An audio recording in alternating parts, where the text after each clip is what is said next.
se réveille au gîte de Malmany, à Grand Coude. C'est parti pour une nouvelle journée dans le parc national de la Réunion. Aujourd'hui, on va découvrir un endroit qu'on ne s'attendait pas du tout à voir au parc national de la Réunion.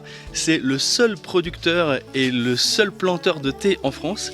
Et en plus, il est esprit parc national. En fait, naturellement, le thé, c'est un arbre qui peut mesurer jusqu'à plus de 30 mètres de haut.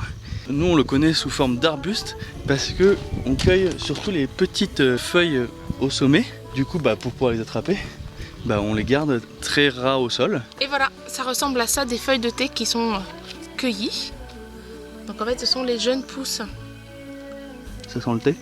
Ça sent rien du tout. Oh la déception. Ça sent rien du tout, mais les fleurs sentent vraiment très très bon, ça sent le jasmin. Mais là, ça sent rien du tout quoi. On voit dans le thé des mauvaises herbes. Oui, entre guillemets, mauvaises, peut-être pas totalement, mais effectivement, donc il y en a. Et elles participent, comme on a dit, à l'enrichissement du sol, à la protection, etc. Donc une mauvaise herbe, en fait, elle peut être bénéfique. Mauvaise, ouais, c'est ça. Donc là, vous préférez laisser du coup maintenant ce qu'on qualifie de mauvaise herbe, parce que ça peut être bénéfique à la plante, ça peut être bénéfique à la biodiversité, tout ça. C'est ça. Et ça peut être aussi des plantes médicinales. C'est ça. Maintenant, effectivement, quand ça va commencer à devenir dominant, il faudra quand même penser à faire de l'entretien à l'intérieur. D'accord. Mais du coup, vous êtes bio et l'entretien du coup se fait comment? Nous pour l'instant tout se fait à la main, donc comme nos anciens le faisaient, c'est-à-dire donc avec une bonne pioche et du courage. Et donc pour l'instant ça se fait comme ça. Donc ça nous permet justement aussi d'enlever ce qu'il faudra enlever, de laisser ce qu'il faudra aussi laisser. Comme on peut voir tout autour en fait, il n'y a pas uniquement du thé, il y a vraiment tout un maraîchage, il y a des légumes, il y a des plantes, il y a plein de géraniums différents, il y a également des rosiers. Donc les rosiers ça sert en fait à attirer les pucerons pour éviter que les pucerons se mettent sur le thé. Donc tout est vraiment réfléchi pour la biodiversité, etc. Donc c'est vraiment très très agréable de se promener là. Alors ici c'est justement un très très bon exemple parce qu'on voit des bégonias, des fougères et plein d'autres plantes qui poussent dans les théiers.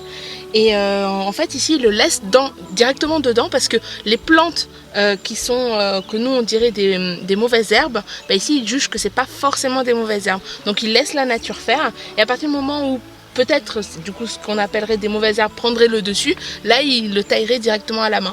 Mais tant que c'est pas un problème, il le laisse. Et là, juste derrière, il y a également une mauvaise herbe qui en fait est une plante médicinale, donc qui est reconnue et qui est un ambaville. Donc là, ça pousse totalement naturellement. Voilà, c'est sauvage. Et c'est au plein milieu de l'exploitation.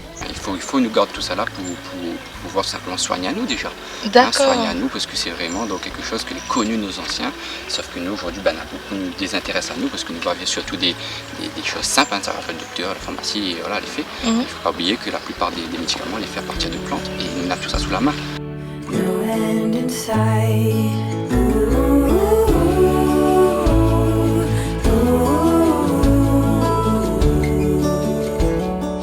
Grand Coude ne fait pas partie des circuits habituels des touristes qui viennent visiter la Réunion, mais regardez-moi ce point de vue.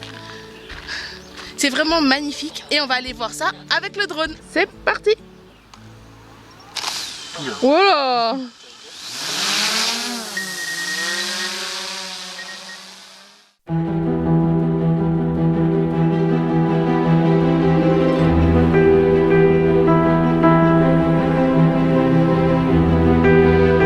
Je pense qu'on est ici au meilleur endroit pour se rendre compte de la force de l'eau, se rendre compte qu'en moins de 2000 ans, juste l'eau a réussi à creuser ces énormes canyons. Donc il y a 2000 ans, ici ça n'existait pas, c'était rempli.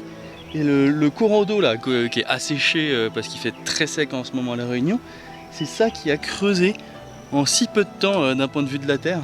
En comparaison, il faut savoir qu'il a fallu 1,7 milliard d'années pour faire le Grand Canyon.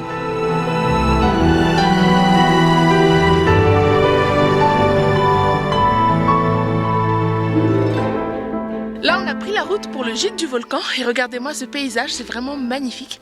Là, le soleil est en train de se coucher, on espère arriver avant la nuit pour pouvoir vous montrer ça. En tout cas, demain matin, on va se lever tôt et on va faire une très très belle rando avec Didier, qui a été déjà notre guide pour le trou de fer. Nous sommes au belvédère de la plaine des Sables qui se situe à 2350 mètres et on va aller par là-bas.